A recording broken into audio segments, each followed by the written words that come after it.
आज संख्या कुछ ज्यादा लग रहा है, क्या बात है? कम है सर, हाँ? कम ही है नॉर्मल।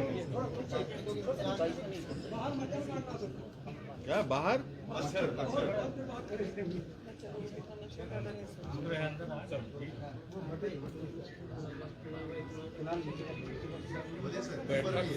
बैठक हुई आज। जानकारी देने के लिए ही हम लोग यहाँ आप लोगों के समक्ष आए। किसी का कुछ बज रहा है। आपका कुछ फोन बज रहा है, देखिए। फोन यार, फोन बंद करो। किसका बज रहा है? गाना भी सुना रहे हो तुम लोग।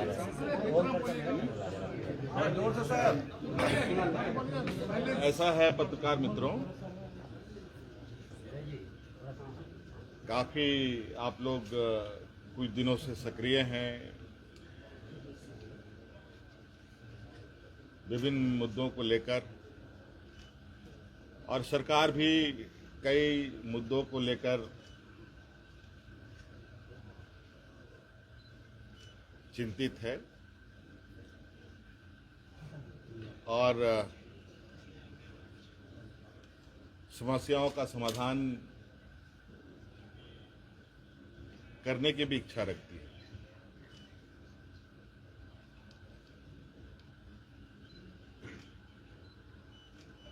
सबसे पहले तो आपको हम ये बताएंगे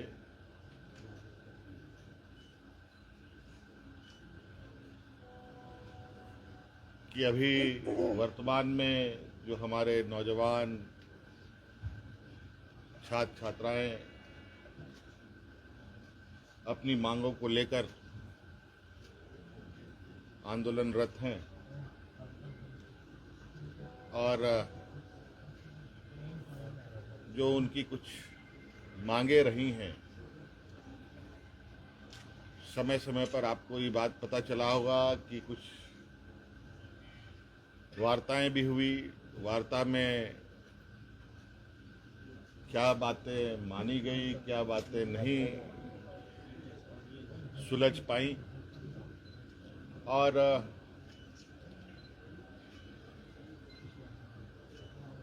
वो सभी चीजें हमारे समक्ष आ रही थी और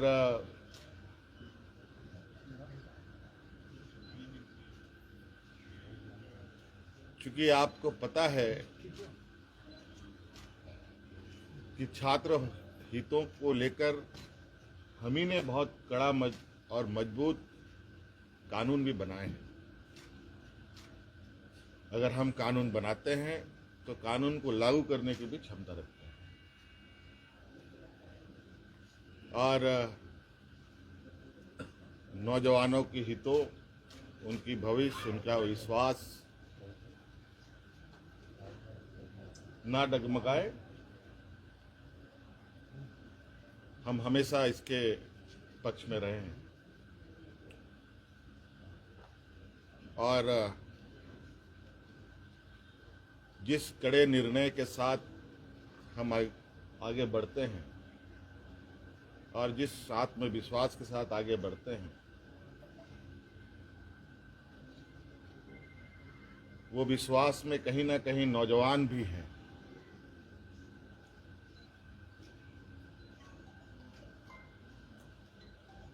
और आपको पता है कि झारखंड में जेपीएससी, जेएसएससी के द्वारा नौजवानों की नियुक्ति होती है और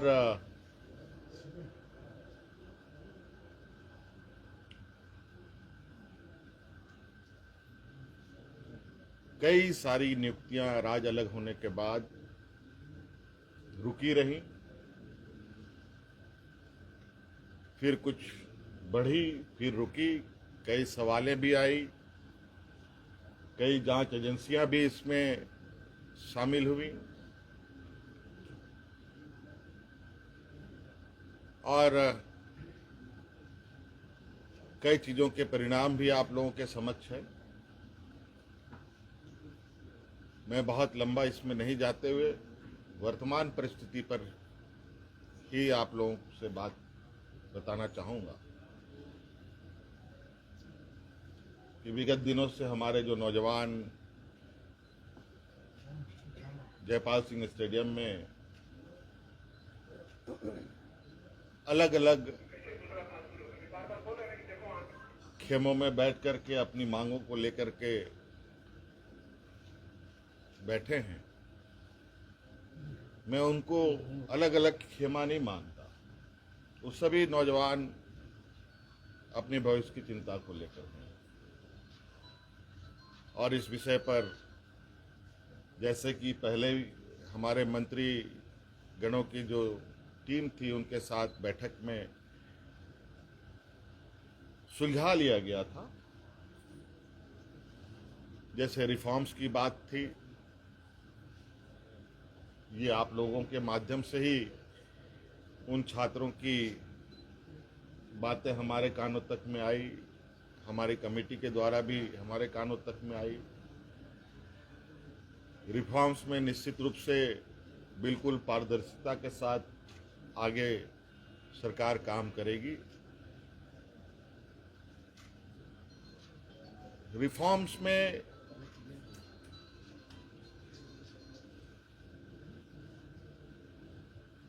जहां तक मेरा मानना है कि परीक्षाएं कैसे होनी चाहिए, कैसे नहीं होनी चाहिए, इसका पहले से ही एसओपी बना हुआ है और कहीं ना कहीं अगर वो एसओपी का पालन होता तो ये गड़बड़ियां नहीं होती।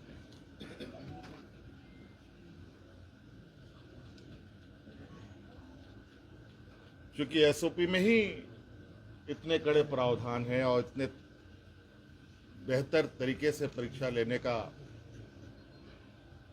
व्यवस्था है,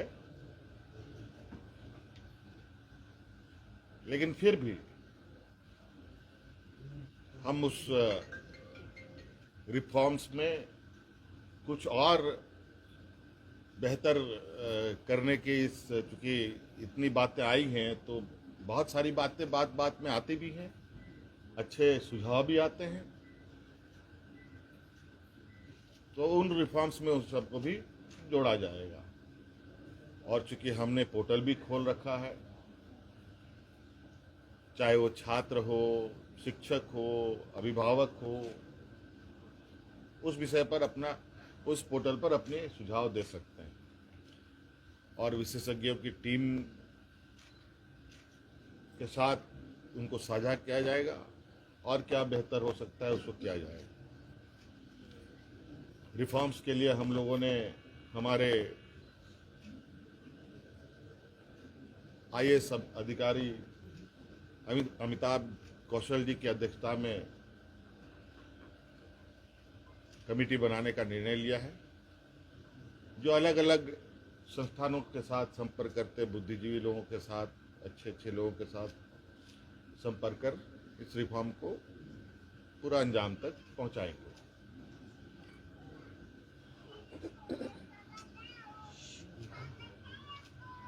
दूसरी बात,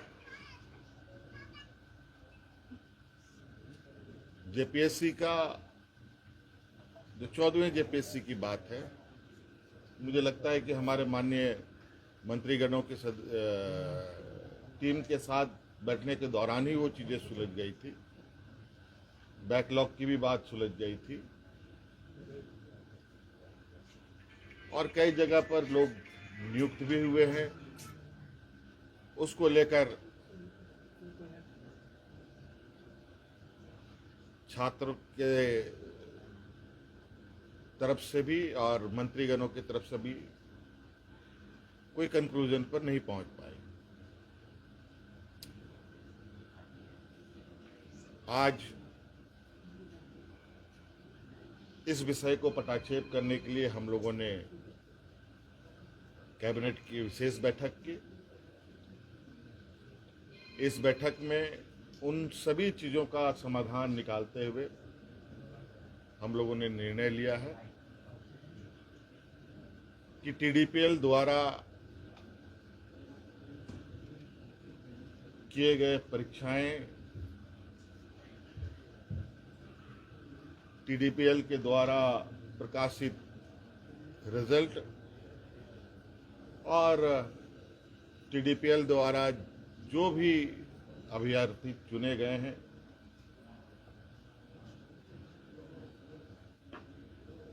या शामिल हुए या TDPL के जितने भी गतिविधियां यहाँ हुई हैं उन सभी को कैंसिल किया जाता है, रद्द किया जाता है।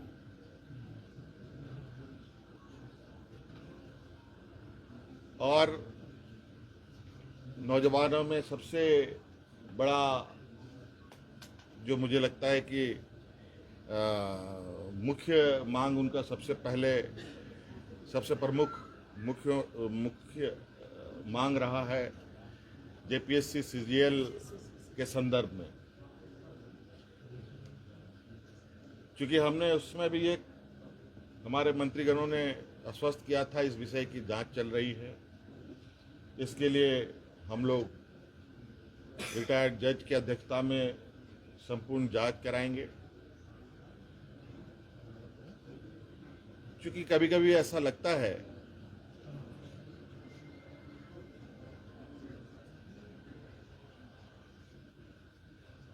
कि हम ही सही हैं, कभी कभी ऐसा लगता है कि छात्र भी सही है।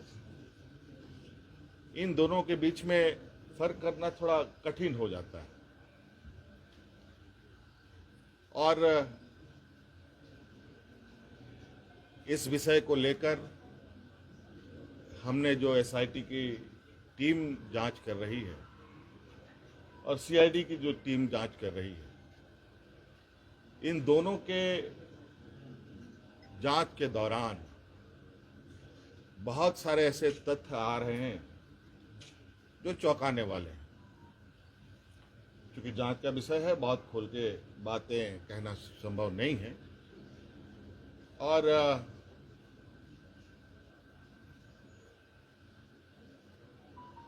कुछ लोग जो CGL में नियुक्त हुए हैं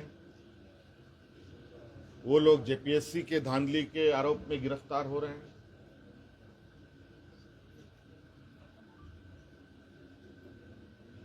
और कई कंपनियां जो यहाँ कार्यरत हैं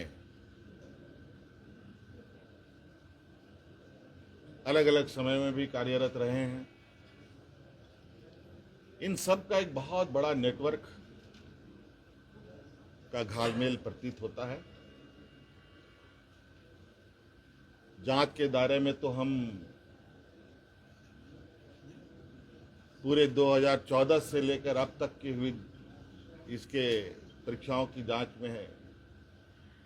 हमने विभाग को कहा है, CID को कहा है, अब जब इसका ऑपरेशन हुआ ही है तो पूरे तरीके से इसका ऑपरेशन होनी चाहिए। और जो हमें जानकारी CGL को लेकर हम लोग के समक्ष बताया गया और उस तथ्यों को समझ बूझने के बाद आज कैबिनेट ने JSC CGL को भी रद्द करने का निर्णय लिया। और पूरा 2014 से अब जितनी भी छोटी बड़ी गलतियां हुई हैं, जिससे भी हुई है, सभी की जांच होगी। और साथ में बहुत जल्द केंद्र सरकार के द्वारा जो MMDR एक्ट में जो बदलाव किया गया है उस संदर्भ में भी हम लोग चर्चा के लिए एकत्रित होंगे। हो सकता है इस विषय पर MMDR एक्ट संशोधन पर हमें विशेष सत्र भी बुलाना पड़े तो हम लोग बुलाएंगे। धन्यवाद। सर एक दो सवाल है सर। आ जाओ कुणाल आराम से रहिए, चलिए।